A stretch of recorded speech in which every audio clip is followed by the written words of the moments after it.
Hi guys, welcome back to my channel. So today's video is 6 books that are now films that are frigging awesome. And if you haven't read them, then you totally should. Because I know loads of people watch films, and I know loads of people don't actually know that those films used to be books.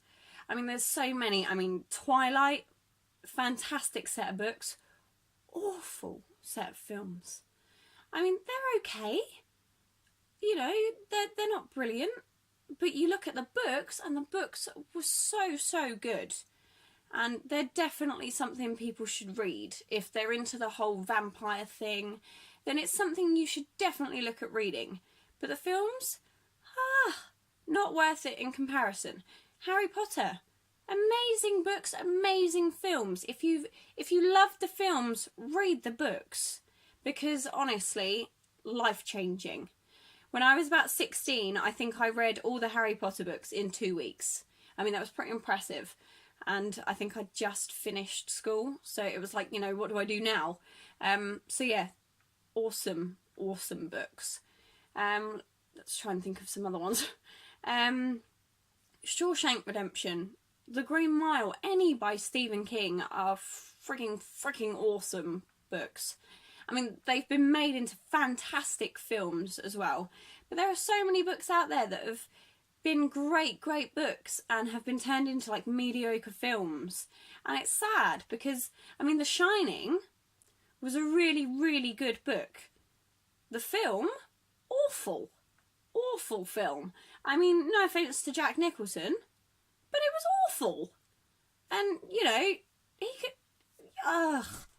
just mind blown. But yeah, so these are the 6 books. Ooh. These are the 6 books I'm going to be talking about today. I absolutely love these books, and I absolutely love the films as well. So, I mean, a couple of these, I saw the film before I read the book, which in some ways is actually quite interesting, because when you've seen the film and you think, oh my god, that was amazing, then you sort of think, oh, I wonder if there is a book. And I've done this with a couple of films, and I've thought, oh, it'd be really interesting if that was a book. I mean, I'm a complete bookworm when I'm not plastering stuff on my face to test it out for you guys. But yeah, they've been great films, and they've been fantastic books. So the first one, The Fault in Our Stars by John Green. I mean, do I really need to explain it?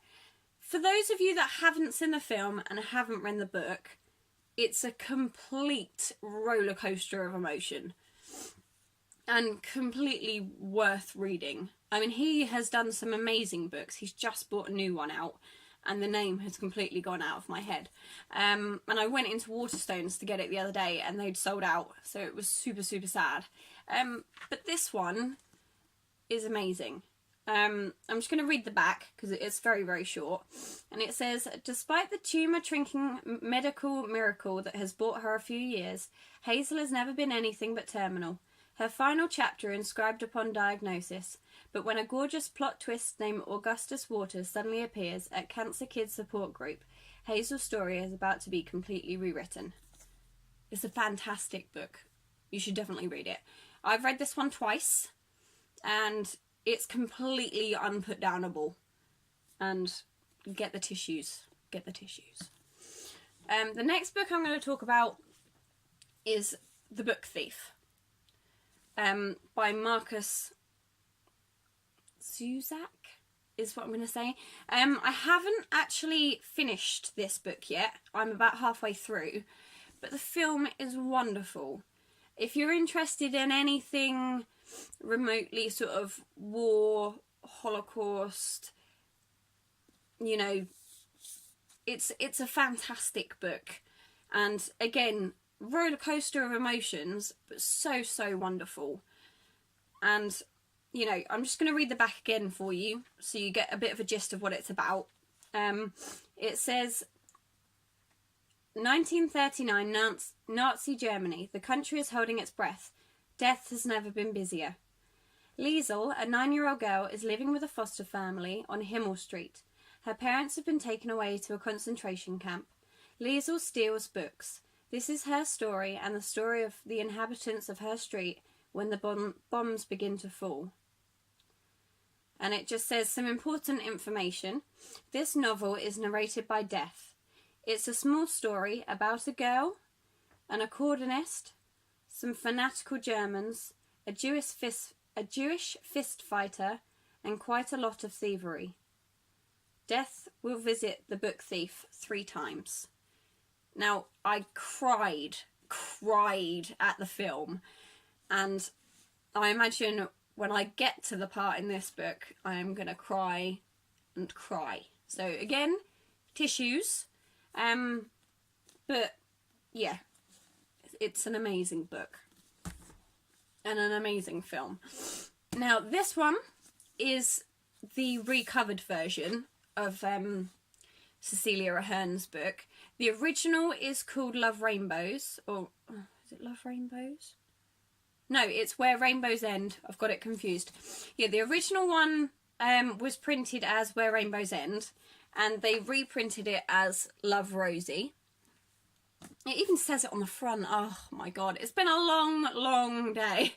But yeah, this film is fantastic. Again, I saw the film before I read the book. It was actually my boyfriend that said, "Oh, have you ever seen Love Rosie?" And I obviously said no. And he was like, "Oh my gosh, you need to watch it." And we watched it, and again, I cried. And it was wonderful. Such a wonderful story, and it just screams real life. I mean, we were watching it, and my boyfriend was actually sitting in front of me, and whatever happened. I'm not going to give it away. And I sort of patted him on the shoulder, and I said, "Are you okay?" And he turned around and he went, "It's just so sad." I had never seen my boyfriend cry before, and honestly, I couldn't stop laughing.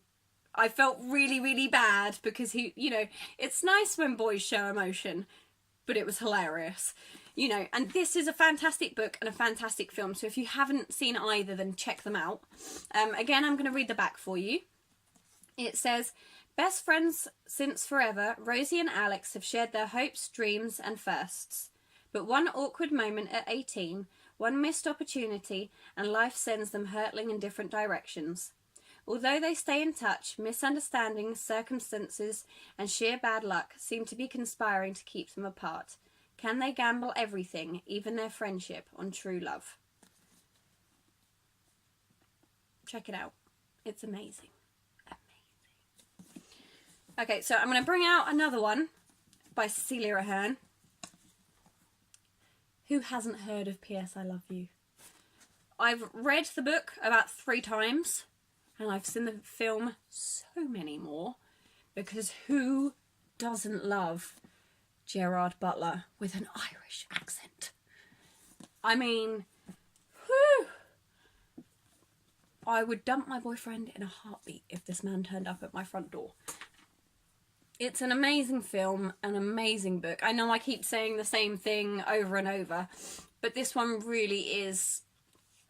It just brings you from happy to sad, and then happy to sad, and it chucks you all around with all these emotions, and you really feel like you're going through it with her. I know that's a bit of a funny thing to say, and books are supposed to draw you in, but you really feel like you're experiencing everything she's going through. So again, I'm just going to read the back for you. It says, "Some people wait their whole lives to find their soulmates, but not Holly and Jerry. They were childhood sweethearts. No one could imagine Holly and Jerry without each other, until the unthinkable happens. Jerry's death devastates Holly, but as her 30th birthday looms, Holly discovers that Jerry has left her a bundle of notes, gently guiding her into her new life without him, each signed P.S. I Love You. With some help from friends and her noisy and loving family, Holly finds herself laughing, crying, singing and dancing, and being braver than ever before. Life is for living, she realises, but it always helps if there's an angel watching over you." I mean, it's actually making me well up a little bit just reading the back. I love this so much. It's one of my prize possessions, this book. And if you haven't read it, what are you doing? Read it. So, yeah, there's another one. you should definitely read. So this is pretty new to most people still, I think. Yep. Jojo Moyes, Me Before You. I read this book within a day. I was convinced that I needed to get to the end of it. It is completely unputdownable. I mean, the film I've seen 4 or 5 times. I went to see it at the cinema as well, because it's got Sam Claflin in, and who doesn't love Sam Claflin? And it is, again, another one that brings you from happy to sad to happy to sad. And again, you really feel like you're going through it. I mean, Jojo Moyes is a wonderful writer. I've read a couple of her books. This one is by far my favourite. I still haven't read the Me After You yet. It's on my list for this year. But this is a really great book. So I'm just going to read the back again. It says, Lou Clark knows lots of things. She knows how many footsteps there are between the bus stop and home. She knows she likes working in the buttered bun tea shop. And she knows she might not love her boyfriend Patrick. What Lou doesn't know is she's about to lose her job, or that knowing what's coming is what keeps her sane. Will Traynor knows his motorcycle accident took away his desire to live. He knows everything feels very small and rather joyless now, and he knows exactly how he's going to put a stop to that. What Will doesn't know is that Lou is about to burst into his world in a riot of colour, and neither of them knows they're going to change... And neither of them knows they're going to change the other for all time. Read it.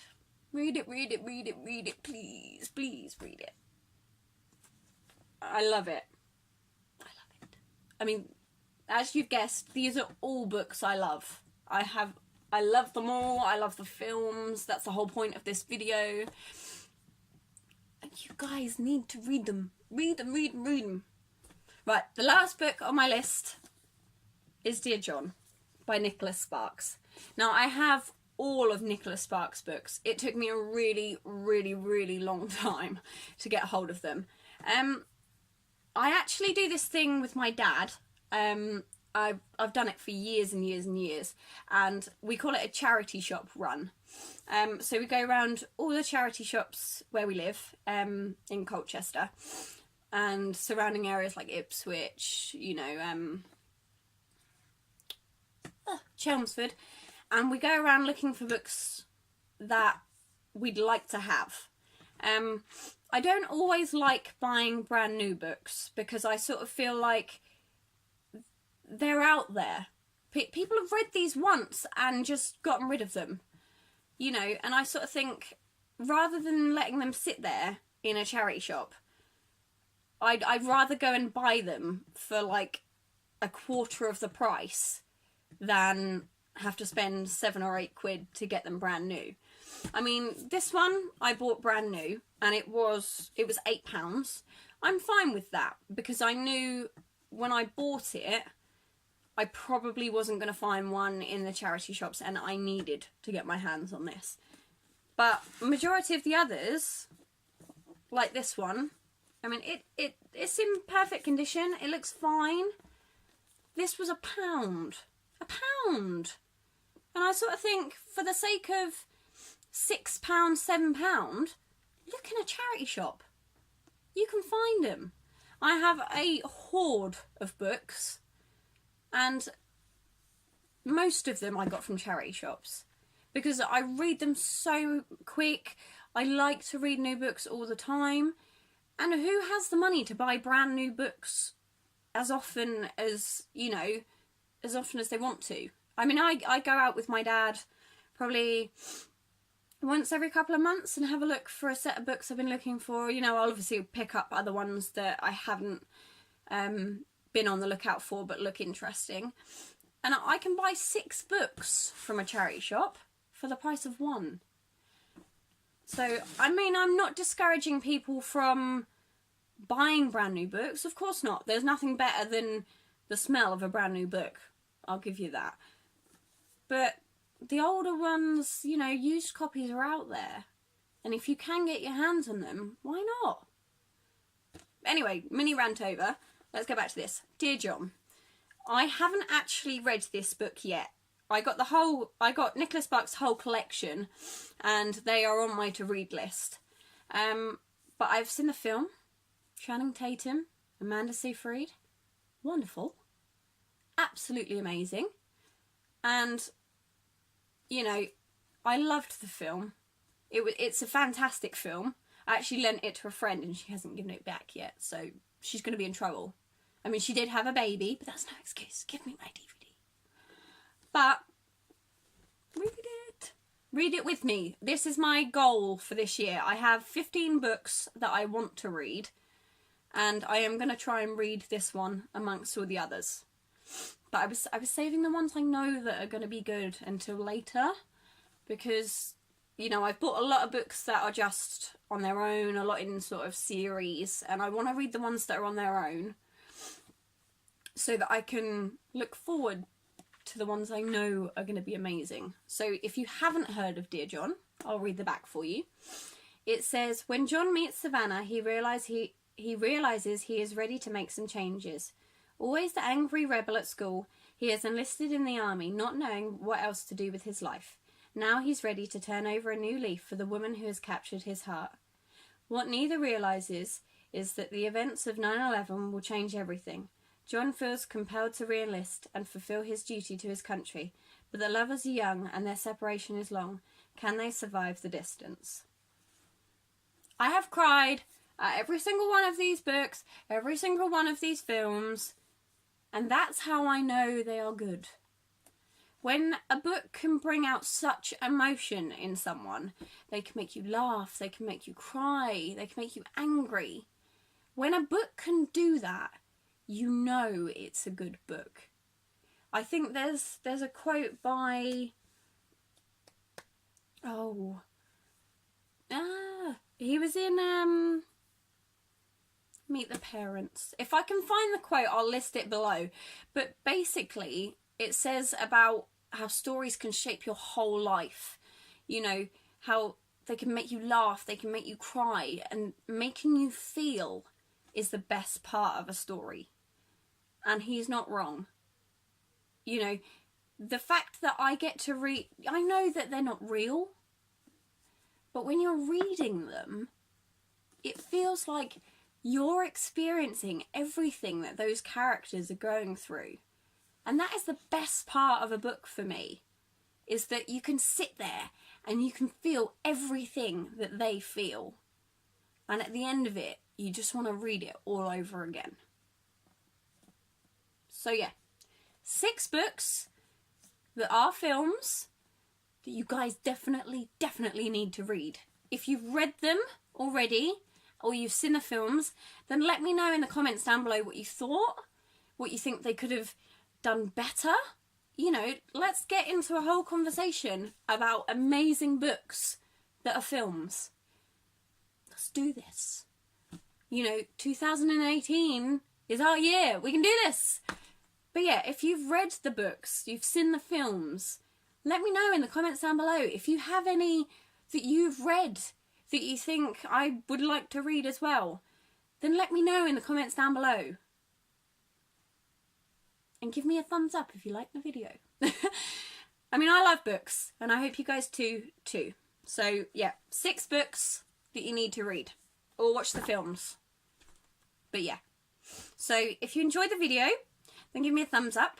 Please subscribe to my channel. I hope you guys are all okay. Have a wonderful day, evening, wherever you are. Have a wonderful time. And I will see you guys again soon. Bye!